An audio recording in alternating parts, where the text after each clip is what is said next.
Le coup de tocsin. Le couteau sain avec Guy de Lafortelle, chroniqueur financier, fondateur de la lettre d'information L'investisseur sans costume et évidemment co-fondateur de Toxin. Bonjour Guy de Lafortelle. Bonjour Clémence. Quel est votre sujet du jour? Alors aujourd'hui, c'est le vôtre, je vous rappelle. Aujourd'hui, on parle des taux d'intérêt qui ont passablement explosé la semaine dernière. Et on est revenu en France à des taux d'intérêt, donc sur la dette, évidemment, sur la dette publique, qui taquinent ce matin les 3,6%, qui est à peu près les niveaux pour le 10 ans, qui étaient les niveaux auxquels on était fin 2011, donc en pleine crise de la dette. Donc, on a un peu parlé de tout ça de manière sous-jacente ce matin avec vos différents intervenants, mais on a cette situation qui n'est pas exactement nouvelle parce qu'on avait déjà retrouvé ce genre de taux en 2023, en plein moment d'inflation. Sauf que ça avait un petit peu baissé et quand on relisait un petit peu les analyses, les consensus, on espérait que le taux baisse encore un peu. On se doute bien qu'il n'allait pas baisser énormément et bien, en fait pas du tout. Ça a explosé et ça a explosé pour une raison assez simple, pas tellement à cause de nous, mais à cause de l'Allemagne. Parce que, bah oui, nos taux d'intérêt, ils sont libellés en euros, et l'euro, c'est pas que nous, c'est plein d'autres pays. Parce que, donc, le nouveau gouvernement Merz, en Allemagne, a immédiatement annoncé qu'ils allaient investir un grand plan pour, en gros, des infrastructures et de la défense, de l'ordre de 500 milliards sur une dizaine d'années. C'est encore, ça doit encore être discuté, ça doit encore être défini au Parlement, mais ça a été immédiatement interprété, d'ailleurs justement, comme la fin de la doxa monétaire en Allemagne. C'est les Allemands qui avaient scrupuleusement avait scrupuleusement respecté les traités européens, les 60% de dette, les 3% de déficit, des trucs que nous, on a envoyé balader il y a plusieurs décennies déjà. Eh bien, les Allemands viennent de faire sauter ce verrou. Et donc, bah, évidemment, si vous voulez, la monnaie européenne, qui était une monnaie allemande, réagit immédiatement à ça. Et puis, si les Allemands se mettent à faire de l'inflationnisme, bah, évidemment que les taux augmentent. Donc, c'est très important de bien comprendre que cette hausse-là ne vient pas de Paris, ne vient même pas de Bruxelles, elle vient de Berlin. Oui. Parce que c'est vraiment l'Allemagne qui est aux manettes, c'est eux qui tenaient l'euro. C'est pas tout à fait pour rien que ce genre de choses arrive avec un nouveau chancelier allemand qui nous vient directement de chez BlackRock. C'est que, bah, évidemment, quand vous avez un plan de 500 milliards, on va dire, pour le moment, c'est ce qui est estimé, d'investissement, bah, tout ça, c'est de l'argent public qui va se déverser dans des entreprises privées, des entreprises de défense et des entreprises d'infrastructure. Ça, c'est quand vous êtes dans un monde de croissance, ça peut être gagnant-gagnant pour tout le monde, mais dans l'univers dans lequel nous sommes, dans lequel il n'y a plus de croissance, vous êtes simplement en train de faire un énorme transfert de richesse. Et ça, ça a déjà été dit aussi ce matin, je pense que c'est pas inutile de le répéter, une guerre, c'est le moyen de faire les plus grands transferts de richesse imaginables en prenant l'argent public pour l'envoyer à des poches privées. Mais ça, de toute éternité, si vous voulez. C'est de l'Empire romain fonctionnait déjà comme ça. JP Morgan, donc la plus grande banque américaine, c'est fondé sur la guerre de sécession et est devenue une des banques les plus puissantes du monde pendant la Première Guerre mondiale. On est toujours là-dedans. Mais on peut même aller plus loin parce que vous dites pour prendre de l'argent public pour le renvoyer à des poches privées, et c'est prendre à des privés leur épargne, etc., CF, ce qu'on est en train de nous annoncer, pour remettre dans le public qui va repartir dans des poches privées, oui, mais différentes. Oui, bien sûr. Oui, évidemment. Et là, c'est quelque chose ça, c'est peut-être le point le plus important de cette chronique, c'est que on est en train de vous expliquer qu'on va mobiliser l'épargne l'épargne privée. Mais c'est déjà le cas, en fait. C'est bon, il n'y a pas besoin d'aller plus loin. Ils nous font le coup très régulièrement de faire des grands raouts. Comment est-ce qu'on peut flécher l'épargne des Français vers des trucs? On sait mieux qu'eux, là où ils doivent investir. Mais il n'y a pas vraiment besoin de ça, en fait. Vous avez des taux d'intérêt qui sont passés, en gros, de 0 à 3,6%, là, en 2 ans de temps, même Mais quand vous faites ça, vous avez déjà une charge de la dette qui augmente considérablement, qui passe de à peu près d'une quarantaine de milliards d'euros par an à 55 milliards d'euros. Donc vous avez déjà 15 milliards d'euros tous les ans de votre budget qui sont pris pour aller servir des intérêts de la dette. Ça, c'est de l'argent public, donc in fine, c'est aussi des épargnes privées et c'est les populations qui le payent. Il y a aujourd'hui, quand vous avez, c'est quelque chose qu'on a du mal à comprendre parce que vraiment, on a des économistes qui sont vraiment foireux à ce niveau-là. C'est la banque, la Bundesbank, donc la Banque nationale allemande, a déclaré ses résultats il y a peut-être 10 jours, très récemment. Ils font 19 milliards de pertes.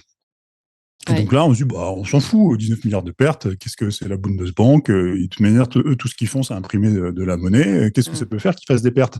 La première chose que ça fait, c'est que, ils versent pas de dividendes à l'État, donc c'est un manque à gagner. Et la deuxième chose que ça fait, c'est que la Bundesbank est en train de vous expliquer qu'il va bien falloir que, dans ces prochaines années, ils trouvent d'une certaine manière des capacités pour équilibrer ça, parce que sinon, il se passe, ce qui est en train de se passer, c'est que vos taux d'intérêt augmentent, parce que à côté de ça, vous avez d'autres banques nationales qui, elles, ont des très bons bilans, comme là, en l'occurrence, ce qui est assez marrant, c'est que c'est la Banque nationale de Norvège qui, à peu près en même temps, elle, était en train d'annoncer des résultats pharaoniques.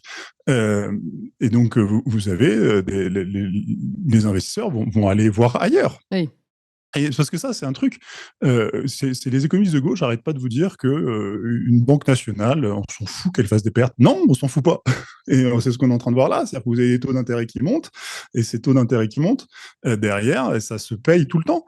Et qu'est-ce que vous avez d'autre? C'est-à-dire que quand vous avez ces grands plans d'investissement, bah, ça se traduit en inflation aussi.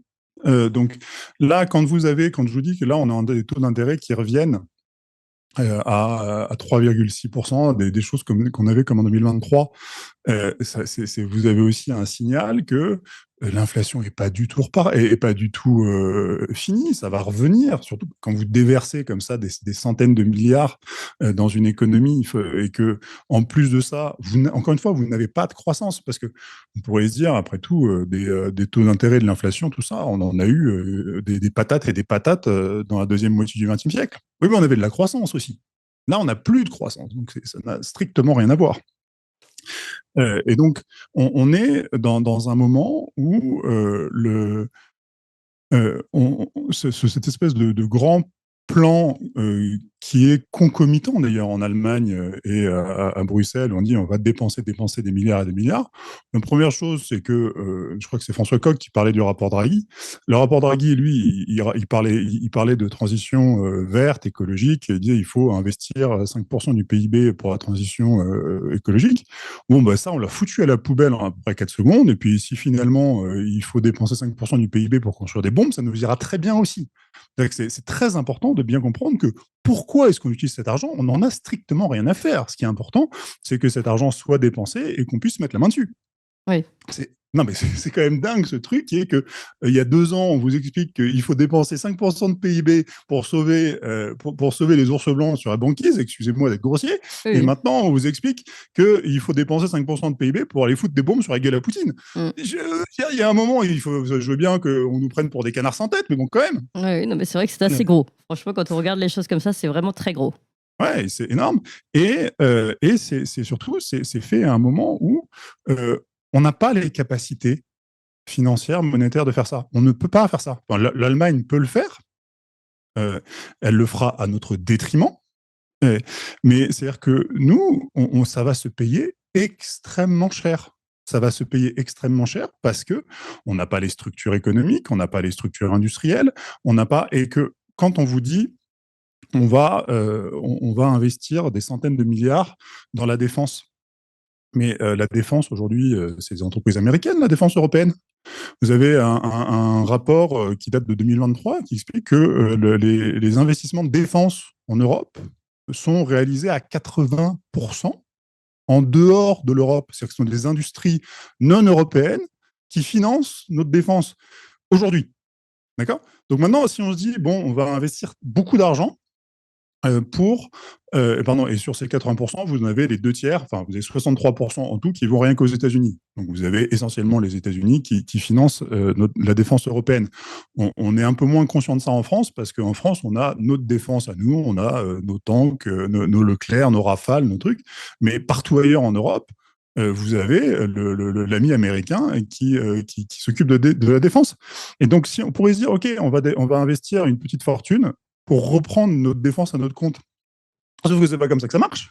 C'est-à-dire que la défense actuelle, ça se voit en permanence. C'est-à-dire que les États-Unis viennent vous dire, mais je suis désolé, mais si vous arrêtez de passer par nous, bah, tout votre édifice de défense actuel devient non fonctionnel. C'est hyper intéressant pour les États-Unis d'avoir une guerre en Ukraine en ce moment, parce que ça veut dire qu'on a absolument besoin de leur défense. C'est ce qui s'est passé au début. Il faut vraiment, mais j'arrête pas, il faut le rappeler sans cesse. C'est-à-dire que Macron était contre la guerre en Ukraine au début. L'Allemagne était contre, les grands pays étaient contre la guerre en Ukraine.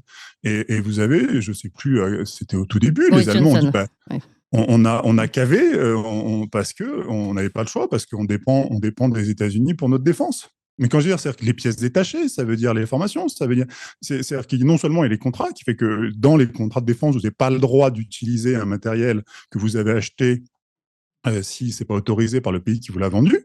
Et en plus de ça, vous dépendez pour tout l'entretien, vous dépensez des groupes américains. Donc les Allemands ont dit, bah, nous, on voulait pas de cette guerre-là, mais on est obligé parce qu'on dépend des Américains pour notre défense. Oui.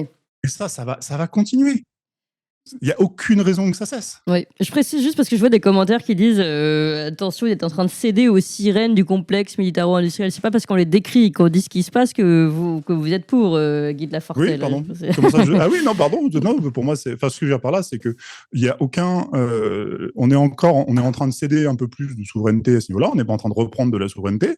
Et pour le coup, je suis entièrement d'accord que le problème de ce truc-là, c'est que l'engrenage qui est terrible quand on nous dit on va à la fin. On va terminer là-dessus, sur une Troisième Guerre mondiale, c'est qu'une fois que vous avez dépensé ces milliards pour vous équiper en défense, et que, bah, en parallèle de ça, vous allez vous retrouver avec des populations qui vont être asséchées, qui vont être rincées, pardon.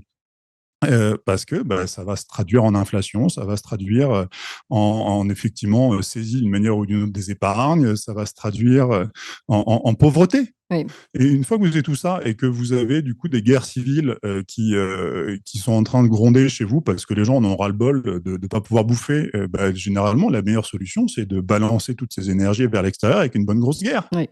Donc vous avez là l'engrenage terrible qui fait que vous commencez par dépenser un fric fou que vous n'avez pas pour acheter des armes, et puis une fois que les populations ne sont pas contentes et qu'elles commencent à faire la guerre civile, bah, vous allez projeter ça sur un autre pays. C'est terrible, mais c'est vers ça qu'on va. Oui. Merci beaucoup, Guy de Lafortelle. Je rappelle, fondateur de la lettre d'information, l'investisseur sur costume et cofondateur de Toxin. Et tout de suite, vous avez aimé cette émission, vous voulez que l'on continue d'exister et de creuser ces sujets.